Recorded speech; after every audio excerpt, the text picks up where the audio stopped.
Chose faite, parlons mieux. Pourquoi donc changer son matos? Je pars du principe que pour n'importe quel sujet, il faut choisir le matériel. Concrètement, ce n'est pas avec un appareil non tropicalisé, c'est-à-dire résistant à l'eau et le sable, que vous allez tourner dans les jungles. Mais sans partir dans les extrêmes. Vous n'allez pas sortir dehors sans ce bonnet anti-vent pour votre micro. Et là ok, si vous savez pourquoi vous avez besoin de votre matériel, alors allez-y, achetez. Même louez celui qui vous importe et go. Et faites-vous plaisir. Maintenant, si vous ne savez pas, sachez qu'avec votre smartphone, vous pouvez tourner tout et n'importe quoi. Il faut savoir que beaucoup de vidéos de ma chaîne sont encore tournées avec un smartphone. Et si aujourd'hui je ne tourne moins avec, ce n'est pas pour la qualité d'image, que parce qu'il faut que je change la batterie et que j'augmente sa place aussi parce que j'ai plus assez de stockage. En plus, avec la caméra frontale, vous pouvez tourner un vlog très facilement. D'ailleurs, savez-vous qu'acheter une RED sera la plus grosse connerie que vous pouvez faire si vous n'êtes pas spécialisé? Parce que déjà, ça coûte un bras. Faut des trillions d'accessoires pour la rendre utilisable.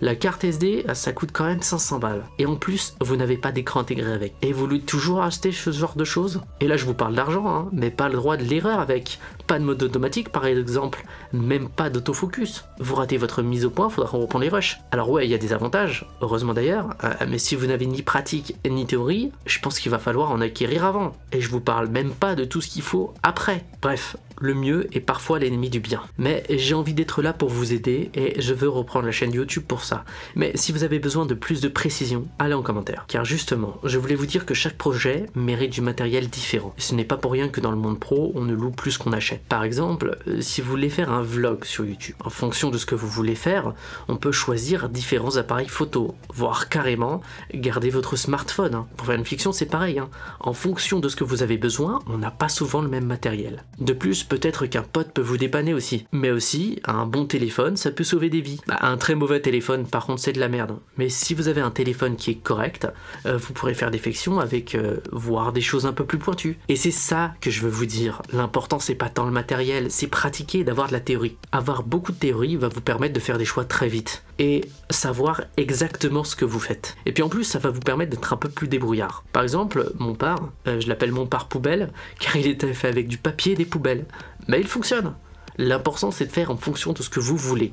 Alors évidemment, des fois le matériel va vous permettre d'ouvrir des possibilités ou de penser différemment. Et dans ce cas-là, achetez le matériel qui vous fait plaisir ou louez-le. Mais moi ce que je veux vous enseigner comme philosophie, c'est de ne pas changer votre matériel alors que vous ne l'utilisez pas à 100%. Mais bon, parce que je suis pas un connard, je vais vous filer 5 astuces pour faire de meilleures vidéos. Et ça sans même changer votre matériel.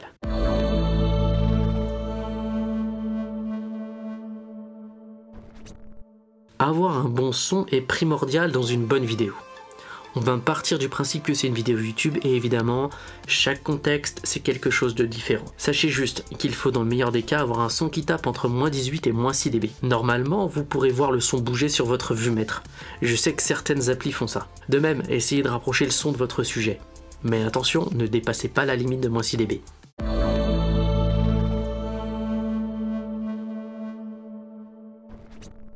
Avoir un bon son c'est primordial. Avoir une bonne lumière c'est aussi le minimum en vidéo. Il vaut mieux rajouter de la lumière qu'améliorer sa caméra. D'ailleurs, je vous renvoie à la vidéo pour bien savoir exposer une image.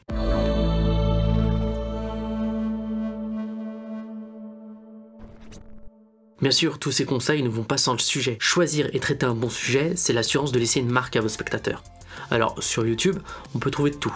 Mais si vous n'avez rien à dire, s'il vous plaît, n'allumez pas la caméra. Si vous faites de la fiction, si vous faites un documentaire, si vous faites n'importe quoi, sachez ce que vous voulez montrer. Même en documentaire, on demande une note d'intention. Il faut savoir ce qui vous motive.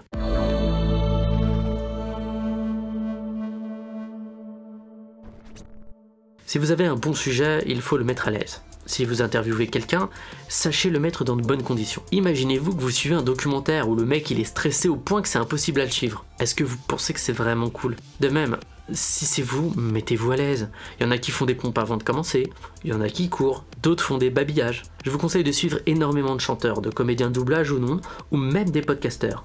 Ils ont souvent des techniques très intéressantes et j'aimerais bien vous en partager quelques-unes. Mais avant de commencer, mangez une pomme.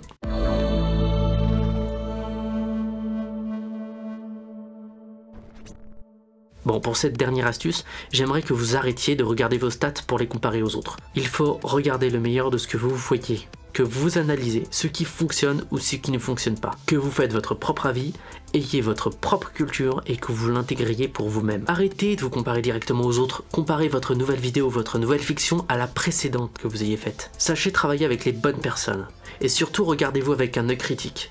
Vous êtes le juge, alors regardez votre vidéo comme si vous n'y connaissez rien. Voilà, j'espère que ces conseils seront vous être utiles. C'était votre technicien de l'ombre, restez branchés.